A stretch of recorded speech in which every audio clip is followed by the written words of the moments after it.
우리가 마시는 소주, 그 병 뒤에 진짜 주인이 숨어 있다면 어떨까요? 오늘은 바로 그 숨은 강자, 진로 발효라는 아주 흥미로운 투자 사례를 한번 제대로 파헤쳐 보겠습니다. 자, 이런 질문으로 한번 시작해 볼까요? 우리가 즐겨 마시는 이 소주의 진짜 주인, 과연 누구일까요? 우리가 흔히 아는 그 유명 브랜드일까요? 아니면 그 브랜드들조차도 만들 때 꼭 의존해야만 하는 눈에 보이지 않는 핵심 원료를 공급하는 회사가 진짜 주인 아닐까요? 네, 바로 그 핵심이 주정입니다. 모든 소주의 생명수라고 할 수 있는 이 원료 알코올 말이죠. 그리고 오늘 우리가 깊숙이 들여다볼 회사가 바로 이 시장의 조용한 지배자 진로발효입니다. 자, 그럼 이 철옹성 같은 기업의 내부를 함께 탐험해 볼 준비 되셨나요? 오늘 우리가 따라갈 지도는 이렇습니다. 먼저 소주에 보이지 않는 엔진이 뭔지 알아보고 그들의 비즈니스 모델이 왜 철옹성인지 또 재무는 얼마나 튼튼한지 점검할 겁니다. 그리고 투자 매력과 리스크를 분석한 뒤에 마지막으로 과연 살만한가에 대한 결론을 내려보겠습니다. 그럼 첫 번째 장입니다. 소주 산업에 보이지 않는 심장, 진로 발효. 도대체 어떤 회사인지 그 정체부터 한번 알아보시죠. 진로발효는요, 1985년부터 한국 주류산업의 아주 근간을 지탱해온 핵심 기업입니다. 중요한 건 정부 허가를 받은 딱 10개의 주정회사 중 시장 점유율 2위를 차지하고 있다는 사실이죠. 즉, 경기가 좋든 나쁘든 흔들리지 않는 아주 안정적인 시장에서 사업을 하고 있는 겁니다. 그런데 왜 이 회사를 철옹성에 비유하는 걸까요? 그 비밀은요, 사실상 아무나 들어올 수 없게 만든 아주 독특한 비즈니스 모델에 있습니다. 같이 한번 보시죠. 이 회사의 가장 강력한 무기, 바로 경제적 해자입니다. 성 주변에 깊은 강을 파서 아무나 못 쳐들어오게 하는 것처럼 말이죠. 진로 발효의 해자는 바로 정부가 발급하는 면허예요. 정부가 주세 확보나 품질 관리를 위해서 신규 사업자에게 면허를 거의 내주지 않기 때문에 새로운 경쟁자가 이 시장에 들어오는 건 거의 불가능에 가깝습니다. 자, 이 독특한 공급망 구조를 보시면 아하 하실 겁니다.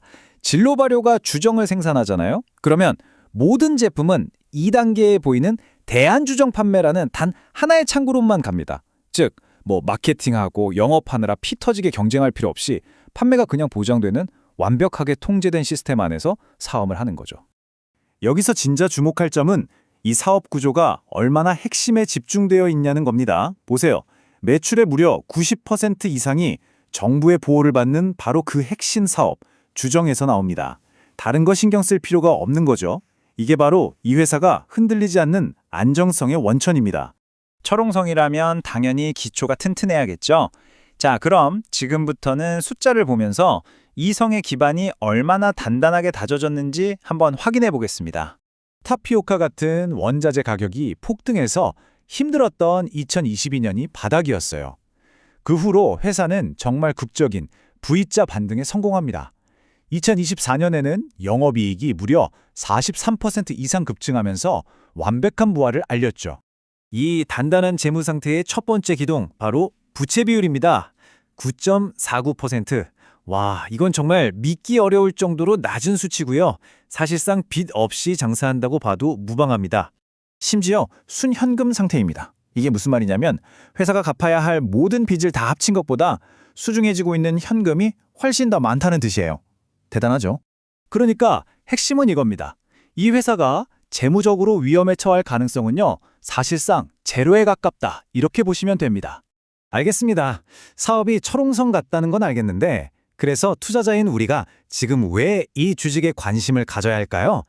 이제 그 성 안에 숨겨진 진짜 보물, 투자 매력에 대해 이야기해 보겠습니다. 이 투자의 가장 빛나는 보석은 뭐니 해도 바로 이 압도적인 배당 수익률입니다. 2025년 예상치가 무려 6.7%에 달하는데요. 요즘 같은 시대에 은행 예금 금리의 2배가 훌쩍 넘는 수준입니다. 자, 한번 상상해 보세요. 앞으로 중앙은행이 금리를 내리는 시기가 온다고 칩시다. 은행에 돈을 넣어둬도 이자가 거의 안 붙을 때 이렇게 안정적인 사업에서 매년 6%가 넘는 현금을 꼬박꼬박 준다면 그 매력은 정말 엄청나겠죠? 높은 배당은 그냥 기본으로 깔고 가는 거고요. 여기에 더해서 경제가 아무리 어려워져도 수요가 꾸준한 경기 방어적인 성격, 그리고 최근 K소주 열풍과 함께 성장하는 프리미엄 증류주 시장에서의 소소한 성장, 동력까지 갖추고 있습니다. 물론 완벽한 투자는 세상에 없겠죠. 아무리 철옹성이라도 혹시 모를 균열이 있을 수 있으니 리스크도 우리가 꼼꼼하게 살펴봐야 합니다. 주요 리스크는 원자재 가격 같은 외부 요인도 있지만 정말 중요한 내부적인 특징이 하나 있습니다. 바로 낮은 유동성이에요. 이게 뭐냐면 하루에 거래되는 주식 수가 너무 적어서 내가 원할 때 원하는 가격의 주식을 사고 팔기가 어려울 수 있다는 뜻입니다. 이 점은 꼭 기억하셔야 합니다. 자, 이제 모든 조각을 맞출 시간입니다.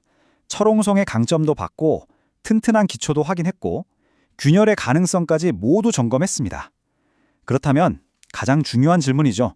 이 견고한 성은 과연 세일 중이라는 가격표를 달고 있는 걸까요? 최종 평결을 내려보겠습니다. 경쟁사들과 비교를 한번 해볼게요. PBR, 그러니까 순자산 대비 주가 수준이 제일 싸지는 않아요. 하지만 이건 월등히 높은 수익성과 안정성 덕분에 시장에서 더 좋은 평가를 받고 있다는 뜻으로 해석할 수 있습니다. 그리고 무엇보다 중요한 배당 수익률은 단연 최고 수준이죠. 종합적으로 보면 과거 평균에 비해서는 분명히 할인된 가격에 거래되고 있다고 판단됩니다. 저희가 분석한 자료의 최종 결론은 명확합니다. 아까 말씀드린 낮은 거래량을 감안해서 단기적인 시각보다는 1년 이상의 긴 호흡으로 꾸준히 분할해서 모아가는 전략을 추천하면서 매수 의경을 제시하고 있습니다. 오늘의 분석은 여기까지입니다. 화려한 성장주들이 주목받는 시장에서 이렇게 조용하지만 굳건한 철옹성 같은 주식은 어떠신가요? 여러분의 투자 포트폴리오에 예측 가능한 안정성과 꾸준한 현금 흐름을 더해줄 이런 자산을 담을 것인지 한번 진지하게 고민해 볼 만한 질문을 던져봅니다.